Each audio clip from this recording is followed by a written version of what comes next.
Hello friend, আশা করি সবাই ভালো আছো। আমিও ভালো আছি। তো রুদ্রর জন্য আজ আমি যাব একটা খেলনা আনতে। দাদা মুম্বাই থেকে রুদ্রর জন্য পাঠিয়েছে। তো দাদা আমাকে একটা নাম্বার দিয়ে বলল, বাজিতপুর ব্রিজে গিয়ে ফোন করবি, তো একটা দাদা এসে তোকে একটা জিনিস দিয়ে যাবে।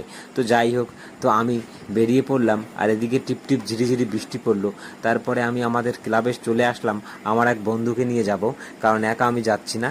তো তারপরে আমি ক্লাবে ঢুকে পড়লাম, আর ক্লাবে আসবার পরে দেখলাম আমার কোনো বন্ধুই ক্লাবে আসেনি। তো তারই পরে আমার আরেকটা বন্ধু, ওকে ডাক দিলাম।